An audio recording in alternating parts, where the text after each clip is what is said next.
झूठे साबित हुए ट्रंप नहीं खत्म करा पाए रूस यूक्रेन युद्ध। नेतन्याहू ने डंके की चोट पर दी ईरान को खुली धमकी। श्रीलंका ने अपने एक कदम से जीत लिया भारत का दिल। भूकंप के झटकों से थर्राया अफगान, कश्मीर तक कांपी धरती। यूएस में नेटिव बच्चों के डिजिटल इतिहास प्रोजेक्ट पर लगी रोक। नमस्कार, मैं शालिनी और आप देख रहे हैं द न्यूज 15। स्वागत है आपका हमारे खास प्रोग्राम दुनिया के हालचाल में। चलिए नजर डालते हैं इन बड़ी खबरों पर विस्तार से। अमेरिका के राष्ट्रपति डोनाल्ड ट्रंप ने रूस यूक्रेन युद्ध को लेकर चिंता जताई है। उन्होंने कहा है कि दोनों देश युद्ध विराम को लेकर गंभीर नहीं है और कोई भी पक्ष उनके शांति प्रयासों का समर्थन नहीं कर रहा है। हालांकि ट्रंप ने अपने शपथ ग्रहण के दौरान ये कहा था कि वो 100 दिनों के भीतर युद्ध को समाप्त करा देंगे, लेकिन ऐसा नहीं हुआ। अब ट्रंप को अपनी इज्जत की टेंशन सता रही है, जिसके चलते वो रूस और यूक्रेन को धमका रहे हैं, जबकि दोनों देशों में से कोई भी ट्रंप की बात नहीं मान रहा है। ट्रंप का कहना है कि अब वार्ता ऐसे मुकाम पर पहुंच चुकी है जहां कोई समाधान निकलना चाहिए, लेकिन फिर भी कोई नतीजा सामने नहीं आ रहा। शुक्रवार को व्हाइट हाउस में पत्रकारों से बात करते हुए ट्रंप ने कहा, अगर दोनों में से कोई भी एक पक्ष शांति की राह में रोड़ा बनता है तो हम कह देंगे कि आप मूर्ख हैं और फिर हम पीछे हट जाएंगे। उनका यह बयान साफ इशारा करता है कि अमेरिका अब इस मुद्दे पर ज्यादा समय बर्बाद नहीं करना चाहता। अमेरिकी विदेश मंत्री मार्को रूबियो ने भी शुक्रवार को चेतावनी दी कि अगर जल्द ही वार्ता में कोई प्रगति नहीं हुई तो अमेरिका रूस और यूक्रेन के बीच शांति समझौता कराने की कोशिशें बंद कर सकता है। उन्होंने कहा कि कई महीनों से बातचीत जारी है, लेकिन अब तक कोई ठोस नतीजा नहीं निकला है। जब ट्रंप से पूछा गया कि क्या रूस के राष्ट्रपति व्लादिमीर पुतिन इस देरी के लिए जिम्मेदार हैं, तो उन्होंने जवाब दिया, मुझे नहीं लगता कि ऐसा है, लेकिन सच ये है कि दोनों ही पक्ष युद्ध विराम का समर्थन नहीं कर रहे हैं। इस बयान से साफ है कि अमेरिका अब इस लंबे युद्ध से थक चुका है और चाहता है कि जल्द से जल्द कोई समाधान निकले। अगर ऐसा नहीं होता है तो अमेरिका अपने रुख में बदलाव कर सकता है। वहीं दूसरी तरफ प्रधानमंत्री बेंजामिन नेतन्याहू ने फिर दोहराया है कि इजराइल कभी भी ईरान को परमाणु हथियार हासिल नहीं करने देगा।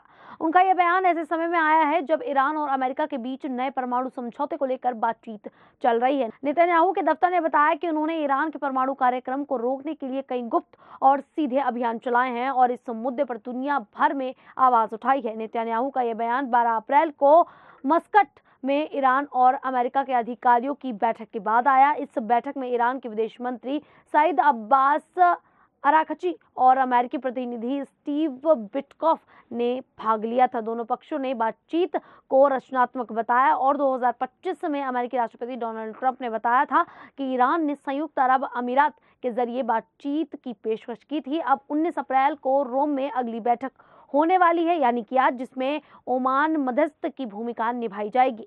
इजरायल और पश्चिमी देश लंबे समय से ईरान पर परमाणु हथियार बनाने का आरोप लगाते रहे हैं, लेकिन ईरान हमेशा कहता है कि उसका परमाणु कार्यक्रम सिर्फ शांति के उद्देश्य के लिए है। नेतन्याहू की सोच है कि वे केवल सैन्य कार्यवाही से ही ईरान को रोका जा सकता है, जबकि ट्रंप बातचीत के जरिए समाधान चाहते हैं। 2018 में नेतन्याहू ने प्रोजेक्ट अमाद का हवाला देते हुए कहा था कि ईरान परमाणु हथियार बनाने की योजना पर काम कर रहा है। नवंबर 2024 में उन्होंने दावा किया कि इजरायल ने ईरान के एक परमाणु ठिकाने को निशाना बनाया। ईरान ने 60% तक यूरेनियम संवर्धित किया है, जो हथियार बनाने के करीब है, लेकिन वह न्यूक्लियर नॉन प्रोलिफरेशन ट्रीटी का सदस्य है और कहता है कि वह हथियार नहीं बना रहा। इजरायल पर आरोप है कि उसने ईरान वैज्ञानिकों की हत्या और साइबर हमलों के जरिए ईरान के कार्यक्रम में बाधा डाली है। नेतन्याहू के इस बयान से क्षेत्र में तनाव बढ़ सकता है, खासकर तब जब अमेरिका ईरान शांति से समाधान निकालने की कोशिश कर रहे हैं। इससे पूरे मध्य पूर्व की स्थिरता पर असर पड़ सकता है। वहीं पाकिस्तान अपनी उकसाने वाली हरकतों और बड़बोले बयानों के कारण अक्सर खुद ही नुकसान उठाता है। ताजा मामला श्रीलंका से जुड़ा है, जिसने भारत की चिंता को ध्यान में रखते हुए पाकिस्तान के साथ होने वाला सैन्य अभ्यास रद्द कर दिया है। यह अभ्यास श्रीलंका के त्रिकोमाली तट पर होने वाला था, जो रणनीतिक रूप से बहुत अहम क्षेत्र है। भारत ने इस अभ्यास को लेकर श्रीलंकाई सरकार से बातचीत की थी। प्रधानमंत्री नरेंद्र मोदी की हाल की श्रीलंका यात्रा के दौरान भारत ने अपनी चिंता जताई थी। श्रीलंकाई सरकार ने भारत की बात को समझा और अभ्यास को रद्द करने का फैसला किया। पाकिस्तान ने इस पर नाराजगी जताई, लेकिन श्रीलंका ने अपना निर्णय नहीं बदला। इससे पहले फरवरी और मार्च 2025 में पाकिस्तान की नौसेना का जहाज PNS असलात कोलंबो बंदरगाह आया था और श्रीलंकाई नौसेना के साथ छोटा अभ्यास भी किया गया था। त्रिकोमाली में ही भारत, श्रीलंका और UAE के बीच ऊर्जा केंद्र और पाइपलाइन के बड़े प्रोजेक्ट पर काम हो रहा है। भारत नहीं चाहता कि पाकिस्तान इस रणनीतिक क्षेत्र में किसी भी तरह की दखलंदाजी करे। यही वजह है कि भारत ने इस सैन्य अभ्यास पर आपत्ति जताई और श्रीलंका ने इसे मानते हुए अभ्यास रद्द कर दिया। 5 अप्रैल को श्रीलंका के राष्ट्रपति अनुरा कुमारा दिसाइनेके और प्रधानमंत्री मोदी के बीच कोलंबो में अहम बातचीत हुई। इस दौरान दोनों देशों के बीच रक्षा सहयोग पर समझौता हुआ, जिससे भारत श्रीलंका संबंध और मजबूत हुए। इस यात्रा के दौरान पीएम मोदी को श्रीलंका का सर्वोच्च नागरिक सम्मान श्रीलंका मित्र विभूषण भी दिया गया, जो दोनों देशों की गहरी मित्रता का प्रतीक है। वहीं शनिवार 19 अप्रैल 2025 की सुबह अफगानिस्तान और तजाकिस्तान की सीमा पर भूकंप के तेज झटकों ने लोगों को डरा दिया। रिक्टर स्केल पर इसकी तीव्रता 5.9 मापी गई। भूकंप का असर सिर्फ अफगानिस्तान तक सीमित नहीं रहा, बल्कि भारत के जम्मू कश्मीर तक इसके झटके महसूस किए गए। यूरोपियन मेडिटेरियन सिस्मोलॉजिकल सेंटर के अनुसार यह भूकंप सुबह 6:47 बजे पर आया था। इसका केंद्र अफगानिस्तान तजाकिस्तान बॉर्डर पर था और इसकी गहराई करीब 86 किलोमीटर थी। इस वजह से भूकंप को मध्यम गहराई वाला माना गया है। अफगानिस्तान के बदखशान और आसपास के इलाकों में भूकंप ज्यादा तीव्रता से महसूस किया गया। हालांकि अब तक किसी बड़े नुकसान की जानकारी नहीं मिली है, लेकिन लोगों में डर का माहौल देखा गया है। कई लोग घरों से बाहर निकल आए। यह क्षेत्र पहाड़ी और दुर्गम होने के कारण राहत कार्यों में दिक्कतें आ सकती हैं। भारत के जम्मू कश्मीर में भी भूकंप के झटकों से लोग सहम गए। श्रीनगर, बारामूला और अनंतनाग जैसे इलाकों में सुबह धरती हिलते ही लोग घरों से बाहर आ गए। प्रशासन ने सतर्कता बरती है और किसी भी आपात स्थिति से निपटने के लिए तैयारी शुरू कर दी है। यह इलाका भूकंपीय दृष्टि से संवेदनशील माना जाता है। हिंदू कुश पर्वत क्षेत्र में टेक्टोनिक प्लेटों की हलचल अक्सर भूकंप का कारण बनती है। विशेषज्ञों के मुताबिक भूकंप की गहराई ज्यादा होने की वजह से सतह पर भारी नुकसान की संभावना कम होती है, लेकिन सतर्क रहना जरूरी है।